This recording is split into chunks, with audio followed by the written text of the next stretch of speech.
Ce sixième dimanche de Carême nous propose comme évangile la fête des rameaux, c'est-à-dire cette arrivée de Jésus à Jérusalem à une époque où à quelques jours de la Pâque, un certain nombre de gens viennent quelquefois de loin, peuvent venir.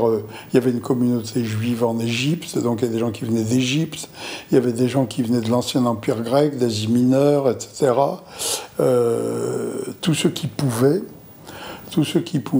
voyager longuement pour venir à Jérusalem fêter la Pâque. Et donc il y avait une grande foule.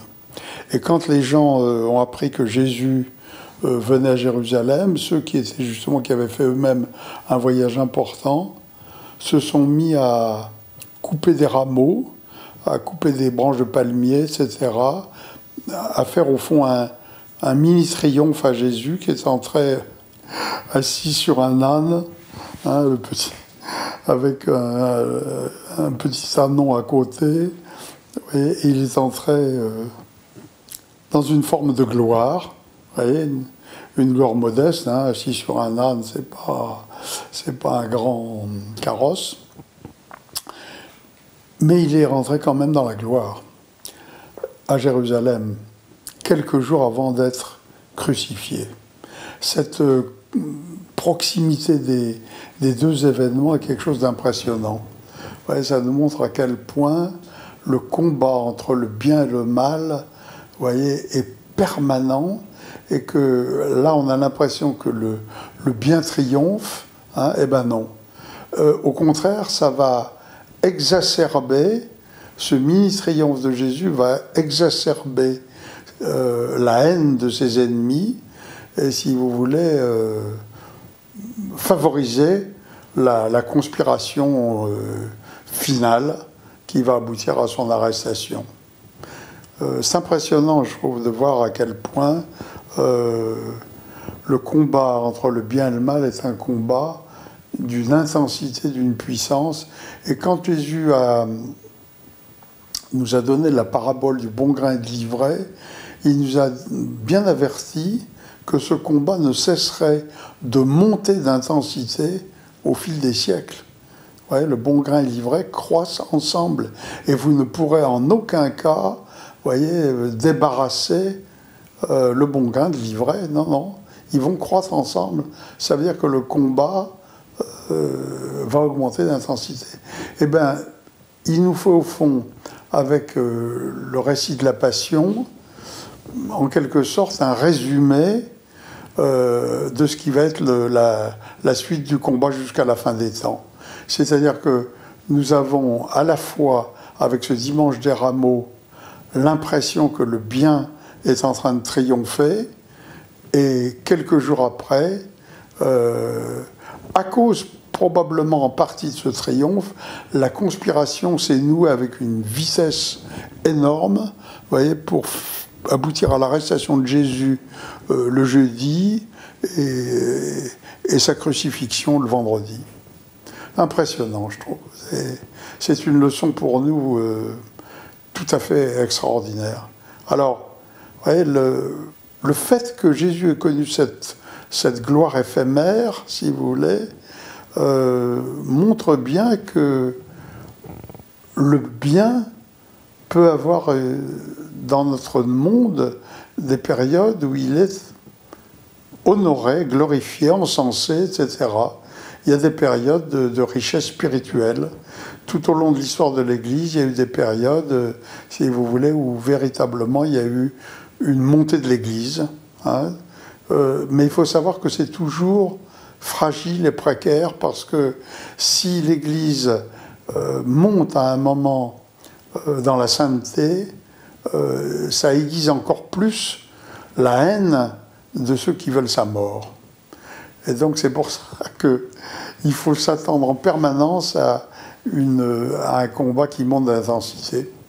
On le voit bien, d'ailleurs. C'est une expérience qu'on peut faire déjà dans notre vie. Et puis si on regarde l'histoire, on s'aperçoit que c'est effectivement quelque chose qui est arrivé un certain nombre de fois, où il y a eu des alternances, si vous voulez, de périodes où vraiment on a l'impression que l'Église étend son règne.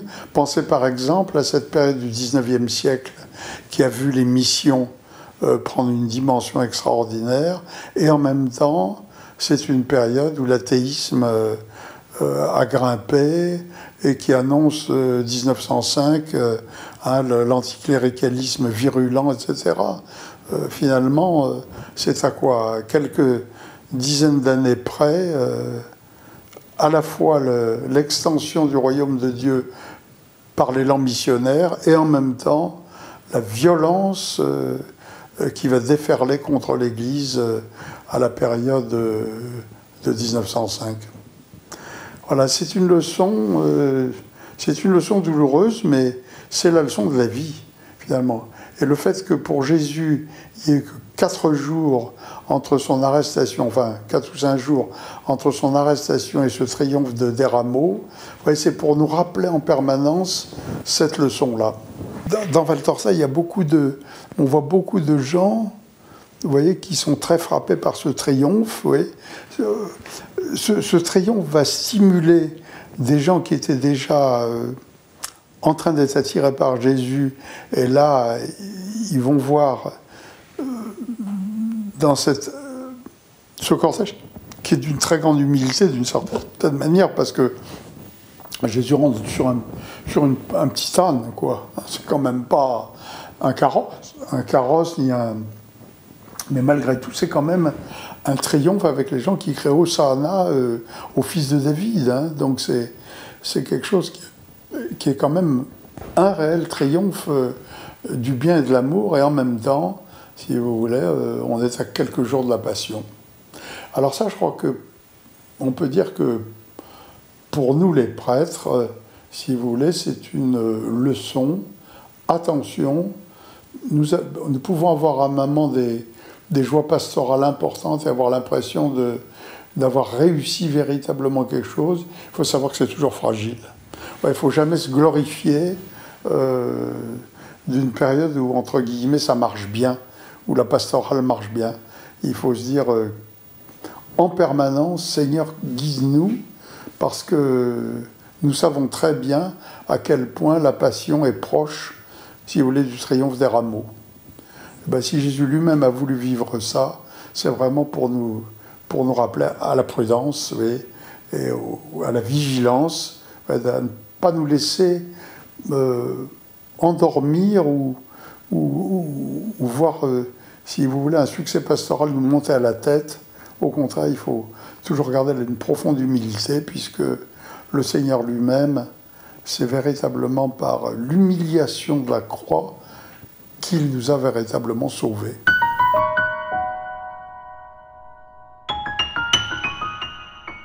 La clé de cet évangile, c'est justement que l'humilité, c'est véritablement la vertu qui ouvre la porte aux 3 grandes vertus théologales de la foi, de l'espérance et de la charité.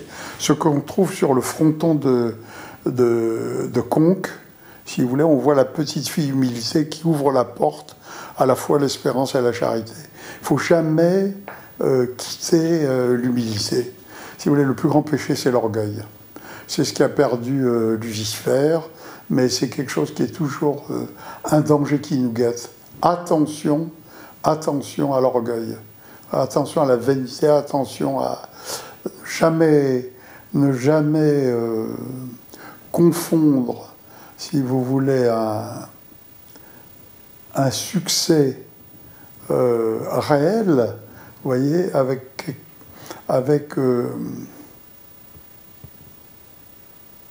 un état acquis, vous voyez, de triomphe pastoral.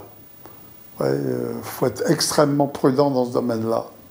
Il faut toujours se dire qu'est-ce que je dois continuer à faire, pour pas que le soufflet retombe. Parce qu'il y a toujours un risque. Le démon est vigilant. Lui, il ne cesse jamais d'essayer de nous faire trébucher. Ça, il faut en être conscient. C'est pour ça que je pense que de ne plus parler aux jeunes, soi-disant, pour ne pas les effrayer, de ne plus leur parler du démon, c'est une erreur pastorale énorme. Ouais, nous avons un ennemi, hein, et cet ennemi est vigilant. La preuve, quelques jours après les rameaux, il avait réussi à faire l'alliance des ennemis de Jésus pour qu'il soit crucifié. Ce qui était au passage d'ailleurs, ça déroute, puisque cette passion-là qui n'était pas un triomphe, était au contraire sa défaite assurée. Oui, mais ouais, voilà, c'est quelque chose auquel il faut faire très attention. Il faut rester toujours dans la simplicité, l'humilité, etc., l'écoute des autres, etc., parce que le progrès dans le domaine spirituel est toujours fragile. Le bien et le mal continueront leur combat jusqu'à la fin du monde, et je crois que tous ces textes que l'Église nous donne au moment du carême, c'est pour nous rappeler, si vous voulez, cette vigilance. Au fond, la pénitence, hein, le carême, c'est bien pour nous appeler à cette vigilance. www.associationmariavaltorta.fr